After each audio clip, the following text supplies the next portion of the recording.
Hi dears, ഒരു മിനിറ്റിൽ 2 mark നമുക്ക് സെറ്റ് ആക്കിയാലോ? ഓക്കെ, എന്താണ് question? Choose A correct answer of the following question. താഴെ കൊടുത്ത ക്വസ്റ്റ്യനിൽ കറക്റ്റ് ഉത്തരം എഴുതാം. എന്താ question? Name of the scientist who discovered neutron. Neutron കണ്ടെത്തിയത് ആര്? ഇത് പഠിക്കാൻ സിമ്പിൾ കോഡ് ഉണ്ടാ. എന്താ കോഡ് മക്കളെ? നോക്കടാ, പെൻ RTC എന്ന് ആലോചിച്ചാൽ മതി. എന്താടാ code? Pen RTC.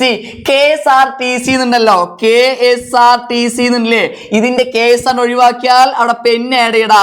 Pen RTC. എന്താണ് കോഡ്? Pen RTC. P എന്ന് പറഞ്ഞാൽ ആരാ മക്കളെ? പ്രോട്ടോൺ ആണ്. E എന്ന് പറഞ്ഞാൽ ആരാടാ? ഇലക്ട്രോൺ ആണ്.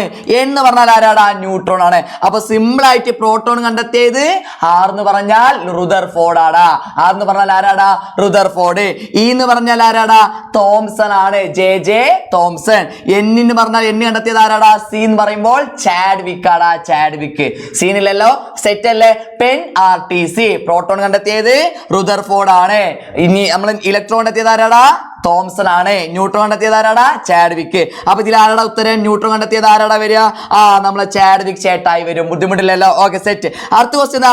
What is the charge of electron? Charge കണ്ടെത്താനാടാ. നമ്മളെ ചാർജ് കണ്ടെത്താൻ, എന്തിന്റെ? ഇലക്ട്രോണിന്റെ ചാർജ് കണ്ടെത്താൻ 3 ആൾക്കാരുള്ളത്. Proton, electron, neutron. ഈ പ്രോട്ടോണിന്റെ ചാർജ് എന്താടാ? Proton positive. അപ്പൊ പോസിറ്റീവ് ചാർജ്. ന്യൂട്രോണിന്റെ ചാർജ് എന്താടാ? ചാർജ് ലെസ് ആണ്. ന്യൂട്രോണിന്റെ ചാർജ് ലെസ് ആണ്, അഥവാ ന്യൂട്രൽ ചാർജ് ആടാ. 0 ചാർജ് ആണ്. അങ്ങനെയാണെങ്കിൽ മക്കളെ ഇലക്ട്രോണിന്റെ ചാർജ് എന്താവും? നെഗറ്റീവ് ചാർജ് ആടാ. ഇലക്ട്രോണിന്റെ ചാർജ് ചോദിച്ചാൽ നെഗറ്റീവ് ചാർജ്. സെറ്റ് അല്ലടാ? സെറ്റ് അല്ലേ? അപ്പൊ ഓക്കെ, ബൈ.